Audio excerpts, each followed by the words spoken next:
రామ్యన్ అంటే ఎంతమందికి ఇష్టం? కొరియన్ డ్రామాస్ ఫస్ట్ మనం ఇది చేసుకుందాం. Let's make some. స్టెప్ 1 అసలు ప్రాసెస్ ఏంటి అని చెప్పేసి చదువుకోవాలి. దాని తర్వాత ఆ ప్రాసెస్ని మనం ఫాలో అవ్వాలి. నాకు వాటర్ ఎంత వేసుకోవాలో తెలియదు కాబట్టి ఎంత కొంచెం వేసుకున్నాను. ఈవెన్ లాస్ట్ మనం పడేయడమే కదా, సో ఎక్కువ వేసుకున్నా పర్లేదు కాబట్టి తక్కువ కాకుండా చూసుకోవాలి.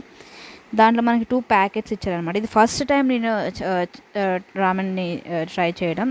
అండ్ దాని తర్వాత నేను మర్చిపోయాను అనమాట ఏ ఫ్లేవర్ నేను యాక్చువల్గా ఆర్డర్ పెట్టుకున్నాను అనే విషయం. సో అదే నేను ఇక్కడ చూసుకుంటున్నాను.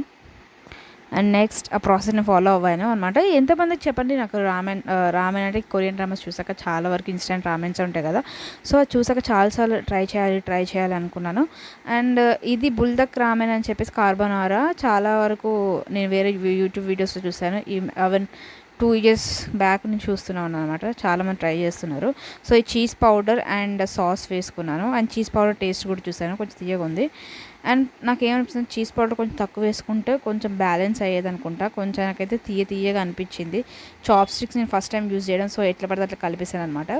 అండ్ నెక్స్ట్ టేస్టింగ్ టైం చెప్తున్నాను. నాకైతే ఫస్ట్ కొంచెం ఘాటుగా అనిపించింది. దాని తర్వాత తినే కొద్ది చీజ్ కదా కొంచెం దగ్గరకు అయిపోయి కొంచెం నాకు అంత తీయగా అనిపించింది. దాని తర్వాత ఎక్కువ నేను తినలేకపోయాను.